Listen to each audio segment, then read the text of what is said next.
So here there, guys. Figured I'd do a video to kind of explain the post that I put on the groups.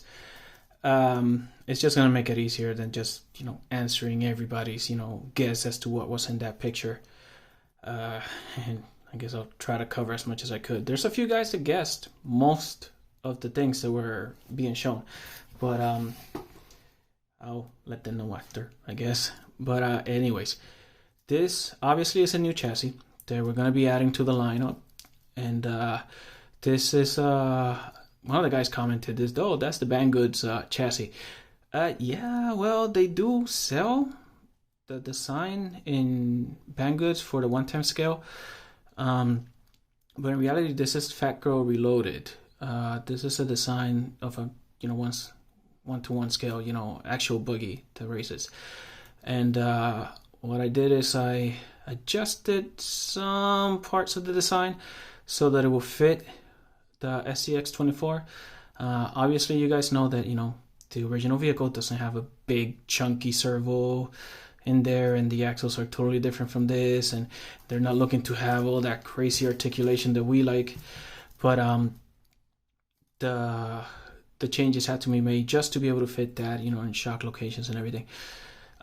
Also, I made some changes. A lot of you guys that have been using my buggies for a while, you guys know that the buggies are designed to have the deadbolt links.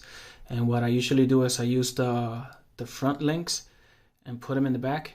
So you have the short ones in the back, and then the back links I put them in the front, so you have the long ones in the front. That kind of helps to add to the look of the original version, because that's kind of like the way that they run.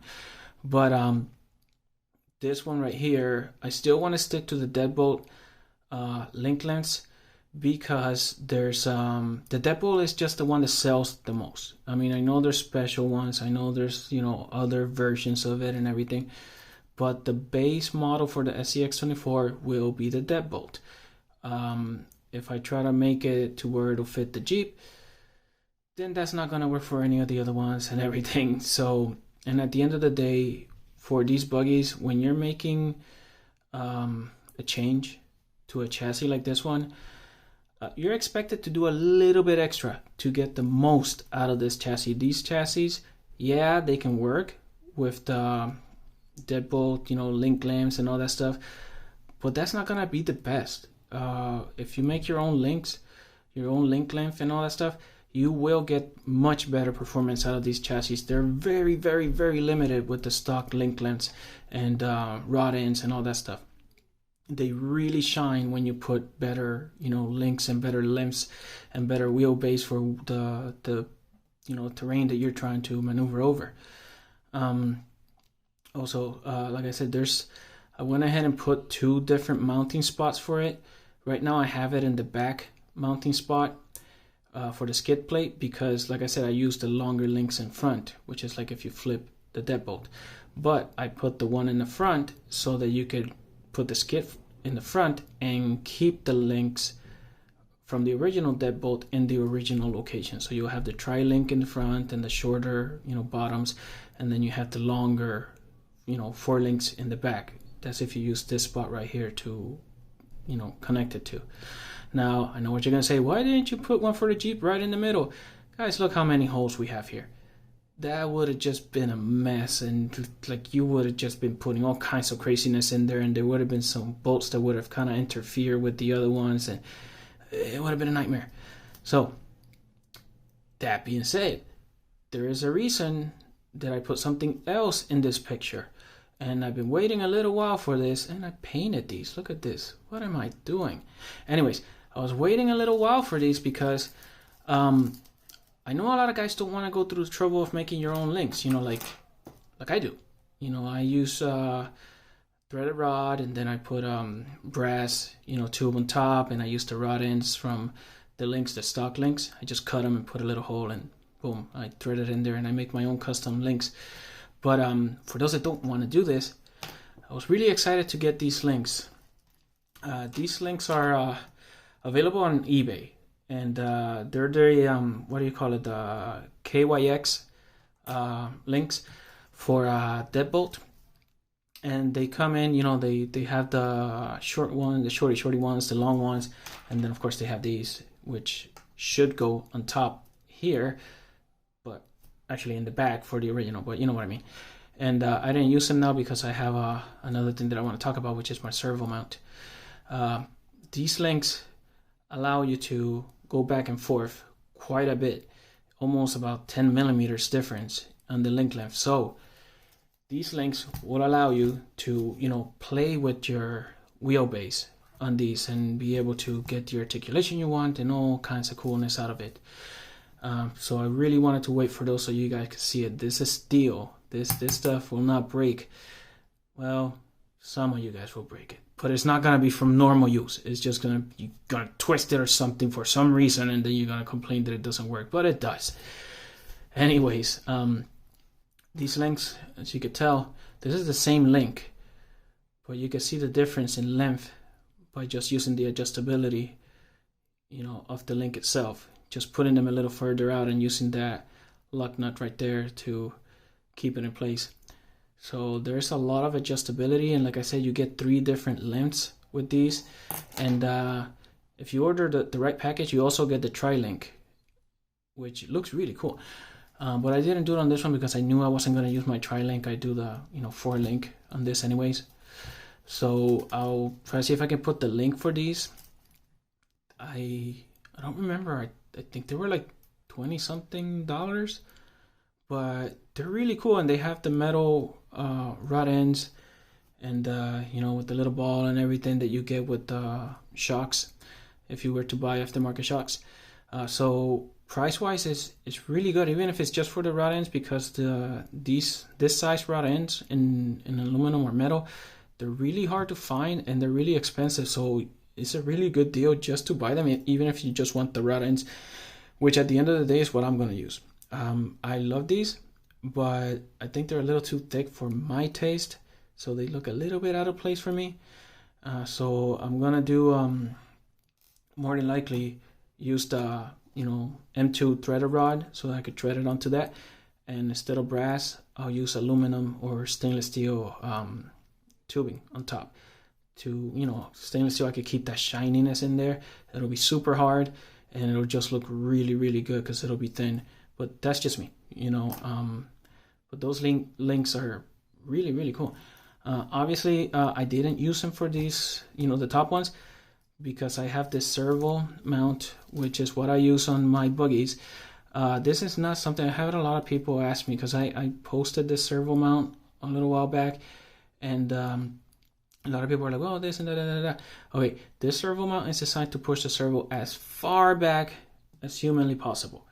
Let me see where I have one. Okay, so let's say if I were to put this servo in here, it sits way, way, way back. So this servo horn, you actually have to put the ball in front of it so that it will actually clear the diff cover.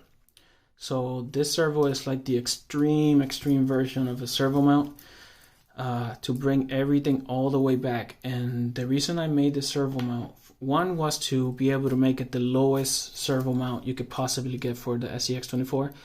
So you can see I do this cutout so that the plate, where the surface where the servo sits is actually the top of the differential itself, not another piece on top like every other servo mount out there. So this is the lowest center of gravity servo plate that you can get. Now, I say you can get, yeah, it is available on my Shapeways store, but like I said, this is something that I built specifically for the buggies. Why? Because I use the longer links in the front, which allows me to keep a good a good length link on the bottom for these.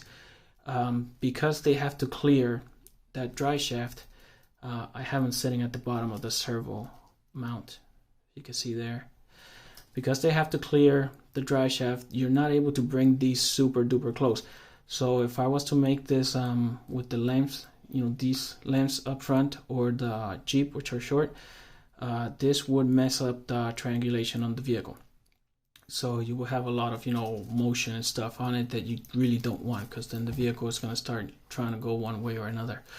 So you don't want to mess that up. So that's why I use this with this configuration. That's why it's on Shapeweed. But like I said, specifically for the buggies that use the longer links up in front. And then you still have to do your upper links, because obviously they're different than what I was with the other ones.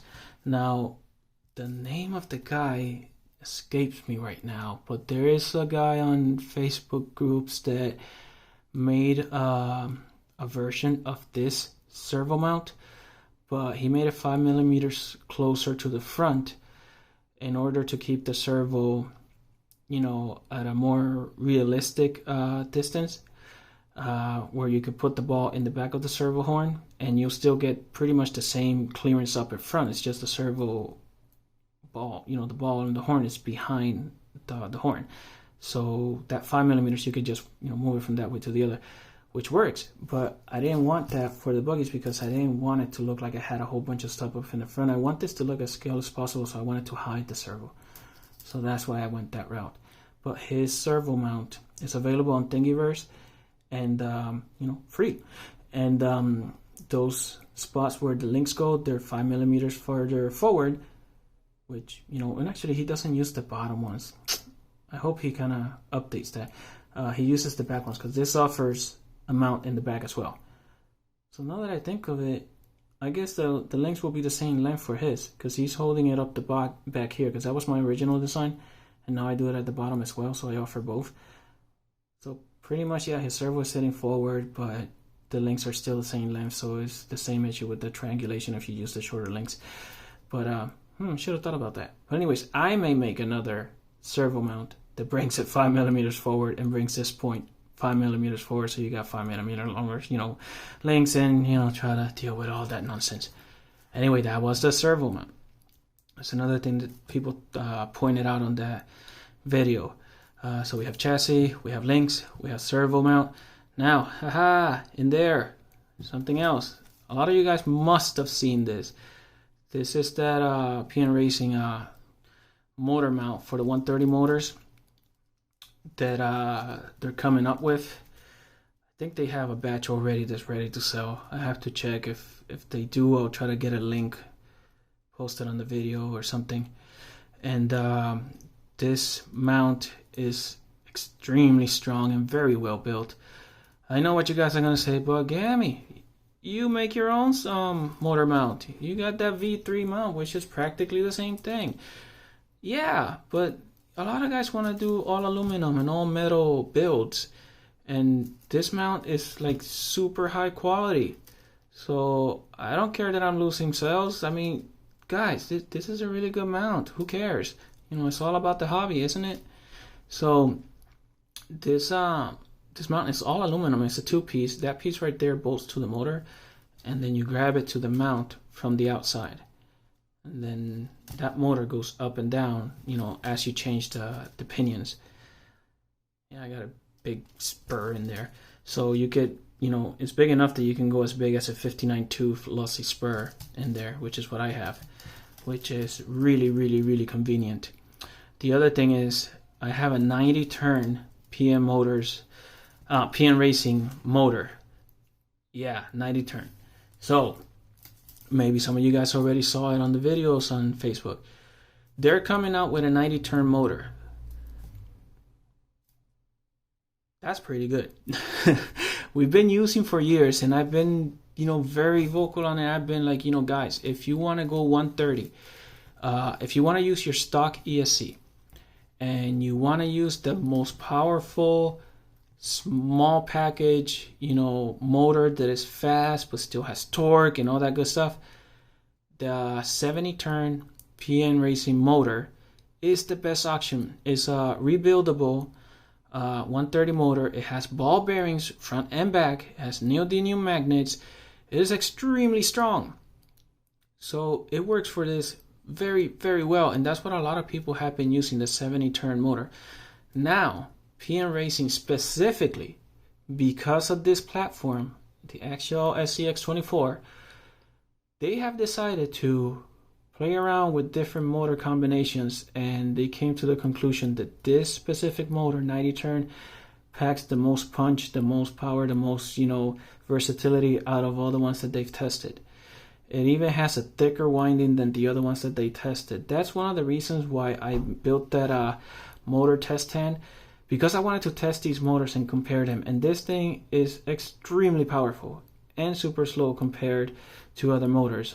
It's slower than the 70 turn, but it has a lot more torque. It has a lot better low speed control, and yet it still has some good top end. So if you're using a stock ESC, oh my god, I moved the camera, sorry about that.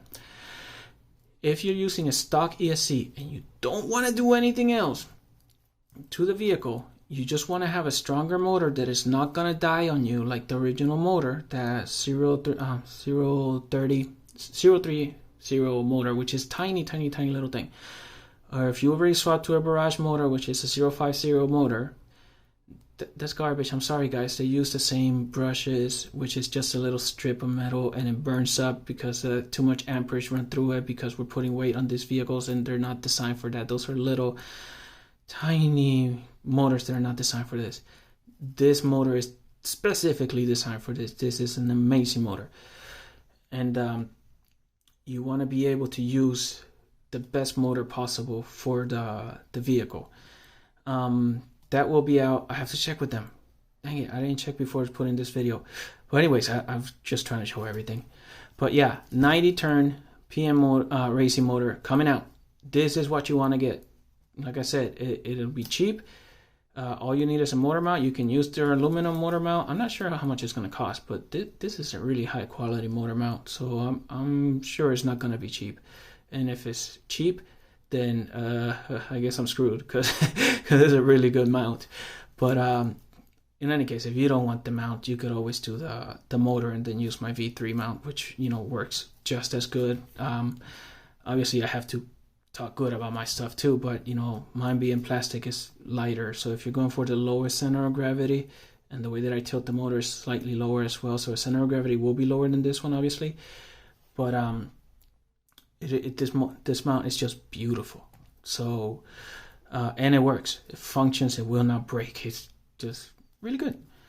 But anyways, that's what am I doing? Dual barrel kinetic shocks. You guys already know about these, but that's one thing that was pointed out. So yeah, that's there. And what else? Oh yeah, okay, so the chassis, I already spoke about it, but I didn't tell you guys where you're gonna get this guy out. So I've been, for the longest time, I've been telling everybody, guys, I really wish I could sell this chassis, this and all my other chassis, but it's really hard because I don't have a good enough printer that can print them at a high quality. This I printed, but I don't trust it, to be able to market it, because I feel that it will break if you drop it hard enough or something, because it's not a high quality print because of the cheap printer that I used to make it. But I've been trying to find somehow a way to get somebody to kind of, team up with, to be able to provide the chassis for you guys. So I went ahead and talked to Lifted Customs RC, which a lot of you guys may know. They make those really amazing wheels for the SCX24 or 124 scale vehicles, and they look beautiful. So he's going to use his better printers, much better printers, and he's going to start selling these. So you're going to have to go through them at first to be able to get this. I figured it'd be kind of cool, to help another designer out and him help me out with my need to provide these, and he can, also get his hands on selling something other than the wheels, and, kind of spread the wealth, like they say, everybody get to be together. It's a community. I figure everybody can help everybody, and if that way we can all move ahead, then it'll be even better. So this will be exclusively with them for a little while, and then of course I'll spread it around, bring it to Shapeways and all that stuff, so for those that can't get it from him.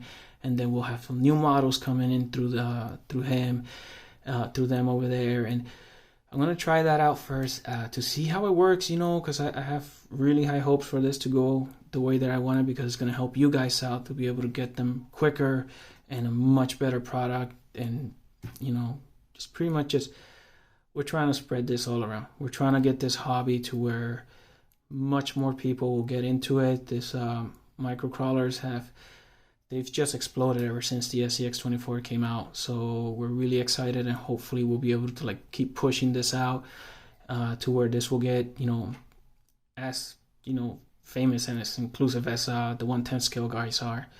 So that's the plan, man.